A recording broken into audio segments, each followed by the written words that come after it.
I found a 37-page manual my husband wrote called How to Control My Wife. The hallway lights hummed with that low electrical buzz they make right before they flicker. I was standing there barefoot, holding the printout by one corner, because the toner was still warm and faintly chemical. The apartment was quiet, except for the refrigerator's soft knock every few minutes, like someone tapping from the inside. His office door was half open. He never left it that way. A single sheet of paper lay on the floor beside the desk, as if he'd dropped it while leaving in a hurry. My thumb hovered over the top of the document. The title was centered, bolded, and deliberate. I could see the words even before I read them aloud in my head. How to Control Her. 37 pages. I counted without meaning to, just flipped through, each page whispering against the next. Outside the window, a car door slammed, too close, making my shoulders tense. I shouldn't have been standing there. I knew that. Still, I read the first line. The anchor image I remember most is the paper's edge pressing lightly into my skin, just sharp enough that I felt the outline hours later. When I think about how it started, I never land on one clean moment. Sometimes I trace it back to the January morning when he said he preferred if I checked in before making plans with friends. Other times to the week I noticed he'd memorized the times I left for work down to the minute. But the real beginning, the one that fits the rest, was the day he installed a new lock on the inside of the office door. He said it was for privacy during video calls. He worked in compliance then, paperwork, audits, long hours bent over spreadsheets. Nothing dramatic. He liked systems. He liked knowing where everything was. I'd pass that door on my way to the laundry room, hearing the soft scratch of pen on paper, a sound too steady to be work. When I'd ask what he was writing, he'd say, "Notes," without looking up. I didn't question it. We'd been married a little under 2 years, living in a quiet building where the walls held their breath. Most evenings he'd come home drained, drop his keys on the counter, line them up so they faced the same direction. Small habits that felt harmless then. The first time I saw him tracking me, it wasn't even sophisticated. I opened the kitchen drawer one night and found a small notepad tucked under the spare batteries.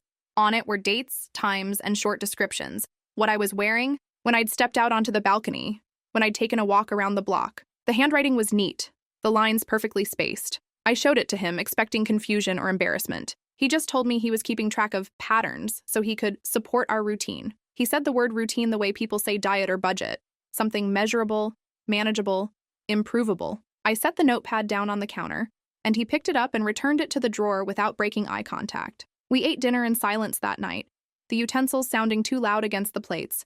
His requests shifted slowly from suggestions to statements. Text me when you get to the store. Leave a note if you change your schedule. Keep your phone charged at all times. Nothing sounded unreasonable in isolation. The unreasonable part was how carefully he observed whether I followed through. If I was late sending a text, he'd stand behind me as I washed dishes, not speaking, just close enough that I could feel the warmth of his breath on the back of my neck. Not angry, just present in a way that made my shoulders rise and stay raised. By the time spring came, I'd started keeping mental notes of my own. When he left, when he entered the room without announcing himself, when he moved objects half an inch to see if I noticed. One evening I found my journal repositioned on my bedside table, though I was certain I'd left it in the drawer. Another night, my laptop screen was angled slightly, as though someone had opened it and closed it quietly. The apartment itself began to feel like something alive, always watching, always holding a bit of his attention even when he wasn't home. The day I found the document, the light through the blinds was thin and gray. He had left early for a meeting, or at least that's what he said when he kissed my cheek and picked up his briefcase. I'd been cleaning the living room when my vacuum cord snagged on the corner of his office chair. I bent down, reached to free it, and noticed the drawer under the printer was open by 2 inches. Inside were stacks of paper, labeled with sticky notes. Draft 1, Draft 2, Revisions. They were arranged too neatly to be normal work. Something in my chest tightened, not panic, more like recognition. I pulled out the top stack, about 20 pages, and saw the same title repeated on the first page, How to Control Her. The font was the default one from our home printer, but the spacing was meticulous. It looked less like a secret diary and more like a proposal. The page I remember best included bullet points. Monitor schedule deviations, reinforce consequences, limit external influences, maintain narrative consistency. Narrative consistency. I whispered the phrase because I needed to hear it out loud to believe it was there. My hands felt cold even though the heat was running. I sat in his chair, the leather stiff beneath me, and began reading from the beginning. The document wasn't written like a rant. It was composed, analytical. Each section broke down behaviors, expected outcomes, corrective actions. There was nothing explicitly violent in the pages I skimmed that somehow made it worse. It was all about shaping responses, restricting variables, minimizing independence. Measurable methods for predictability. By page 10, he described ways to test compliance, like rearranging small household items to gauge my attention to detail. He noted that I'd failed to notice 3 of the last 5 tests. He had dates. A section called Communication Management outlined strategies for intercepting my messages without triggering suspicion. Another described environmental calibration, which I eventually understood meant adjusting the surroundings to keep me slightly off balance, dimming lights earlier than usual, starting conversations when I was tired, suggesting I misremembered things. The first real evidence that this wasn't just theory came near the middle of the document. He had a list of conversations we'd had, exact wording, timestamps, even my facial expressions. He'd logged them like case studies. I began noticing the house differently after that. The click of the vent turning on made me flinch. The hum of his computer, though the screen looked off, made me pause. The sound of my own footsteps seemed too sharp. I left the document where I found it that day, but I photographed every page, renaming the files with the month and date. At night, I lay awake, listening for his breathing pattern to change. I needed confirmation outside my own head, so I started testing small things, moving a mug to the opposite side of the sink, adjusting a stack of mail by 2 inches. Each time, within a day, he'd reposition it back exactly. One morning he commented, "You're getting careless lately," and I felt something cold settle in my stomach. I scheduled an appointment with HR at my workplace under the pretext of clarifying family leave benefits. I didn't mention him, not yet. I just wanted to feel what it was like to speak in a room where he wasn't listening. The HR representative, a woman named Lydia Vance, handed me a pamphlet on workplace support resources. I slipped it into my bag and felt the faint relief of having one thing he didn't know about. The second piece of evidence came unexpectedly. I checked our cell phone bill online, something I rarely did. I noticed multiple entries labeled data sync at hours when both of us were asleep. I Googled the codes. They indicated remote backup activity. My phone wasn't set for automatic backup. I knew that. I'd turned it off a year ago to save space. The realization that he'd changed the setting without telling me made my fingers go numb on the keyboard. The third confirmation arrived in the form of a physical object. A small audio recorder, no bigger than my thumb, taped beneath the bottom shelf of the living room bookcase. I had been rearranging books to dust when I saw a bit of black plastic peeking out. When I held it in my palm, it felt heavier than it looked. I didn't test it. I didn't want to hear what it had captured. By then, the tension in the apartment had accumulated like humidity. Even when nothing was visible, the air felt thick, as if holding its breath. The fourth sign wasn't physical. It was something he said. We were eating dinner, rice and leftover chicken, and he asked why I didn't use the balcony anymore. He said it casually, almost kindly, but I hadn't mentioned that change to him, and I hadn't gone out there for nearly 2 months.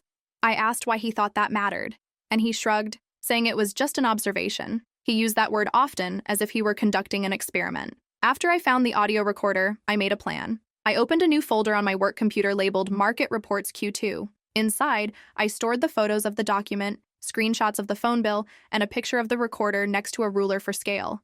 I wrote down the date, so 5/17, and the time, 9:12 p.m., and printed one hard copy of the folder contents. That copy I placed in a sealed envelope and put in my locker at work, where he couldn't reach it. The next step was speaking to someone. Actually speaking. I went to the local police station during my lunch break. I remember the smell of antiseptic in the hallway and the flat color of the fluorescent lights. I told the officer at the front desk that I wasn't making a report yet, but needed information on documentation procedures. He handed me a sheet titled Domestic Incident Intake Guidelines. I folded it into thirds and slipped it behind my ID card. That evening, he came home earlier than usual. He put his briefcase down softly, as though he expected noise. I was chopping vegetables for dinner when he stepped close behind me. His hand rested on the counter, inches from mine. "You've been distant," he said. The knife paused mid-air. I felt sweat gather near my hairline. I told him I'd been tired from work. It wasn't a lie, but it wasn't the truth he was asking about. He studied my face for a long moment, then nodded once and walked away.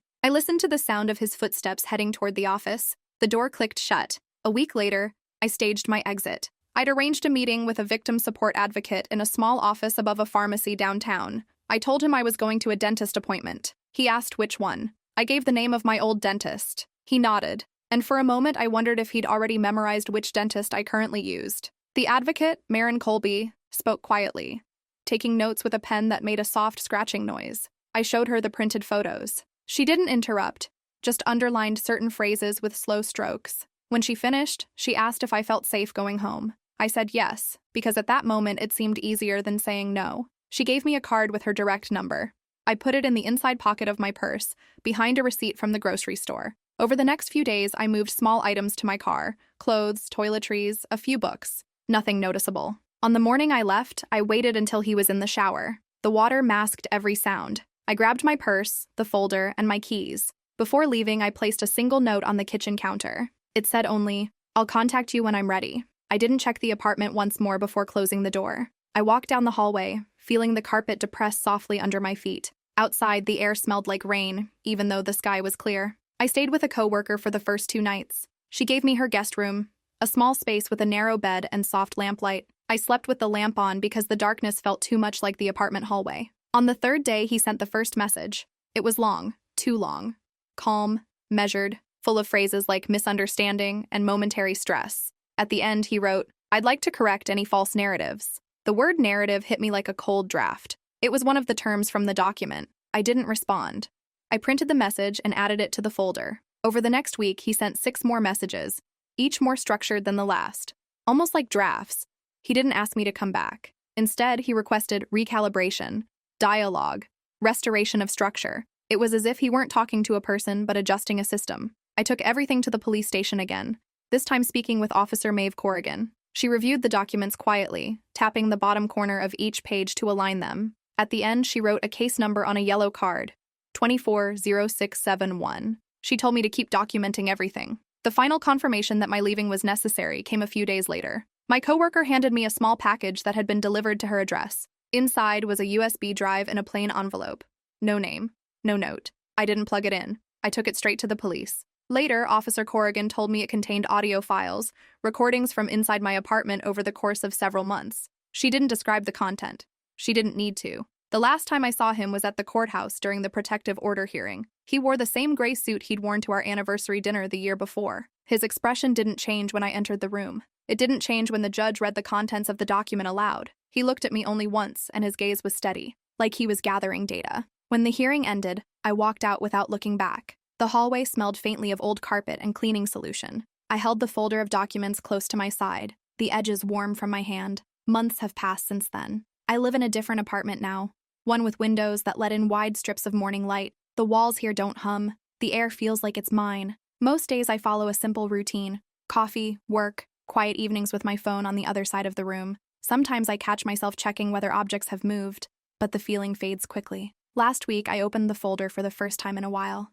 The papers were still aligned, the ink unfaded. I read the title page once more, then slid everything back inside and closed the clasp. I placed the folder at the bottom of a drawer I rarely use. Tonight, I locked the door behind me with a simple, clean turn of the key. The metal felt solid in my hand. I turned off the living room light and stood for a moment in the soft dark, listening to the steady quiet of the space around me. What I know now is not dramatic. It's something small and ordinary. Safety isn't loud.